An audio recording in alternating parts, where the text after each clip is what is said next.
Good Erev Shabbos. This week's Parsha is the second Parsha in Bamidbar called Naso.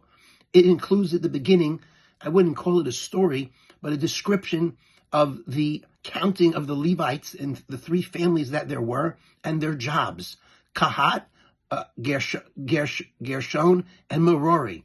What's interesting is that the same expression, Su'u et Rosh Shechem, raise their head and count the children of Israel, is used for the Levites, raising the head, giving them dignity, making them feel good about who they were. But it's not used for the third family, for Merari. Why? Why did Merari not have a description of being raised when they were counted? In addition, their jobs for what they each had to carry whenever the tabernacle moved was different. The Levites had the holiest job, Gershon had an in-between job, and Merari had the lowest level job. But and it was described differently as well. Kahat was described as doing avodah, the service of God. Gershon was described as doing avodah and as also doing masam, burdens, carrying their burdens.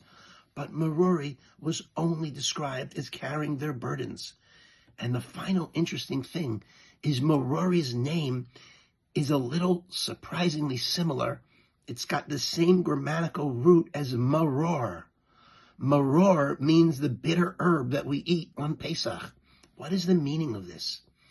So the idea I'm going to share with you would be beyond the simple meaning of the text. It's more of a midrashic, metaphoric meaning. But the commentaries say that the Levitical families symbolize either three types of Jews, or alternatively, it might be said it refers to the three types that are inside ourselves. We all are different types of Jews at different times. Or maybe one of my students suggested this week that it refers to different periods in history where one of the three types was dominant. Either way, Kahat represents the type of Jew who's carrying and connected to the Ark of the Covenant. He's totally involved in his Judaism. It monopolizes the way he thinks in a positive way.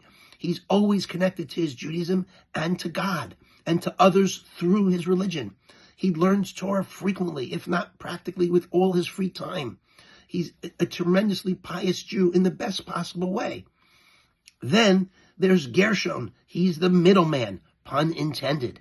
And he's got some level of divine service in what he does, but it also is a burden, which is meant to symbolize the fact that, sometimes when you're doing mitzvahs, you don't feel good about it. Yeah, sure, you may do it, but it's hard for you to do.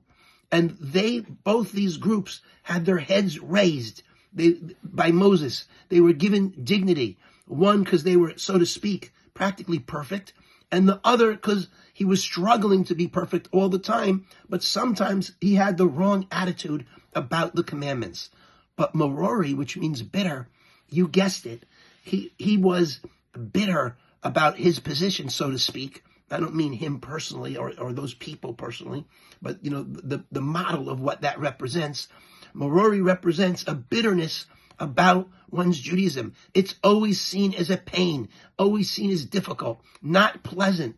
But Merari struggled through it. And through the act of struggling through it and sticking to it, he also had, although the verse doesn't say it, the commentaries do, a strong element of divine service similar to even to Kahat, the top family. And what it seems is it might be higher. If we look at the sources, the person who's willing to do something that's difficult for them deserves a greater reward than the person who finds it easy. And that's why Yitzchak, Isaac, favored Esav, because Esav was known to him to be, so to speak, the schnook.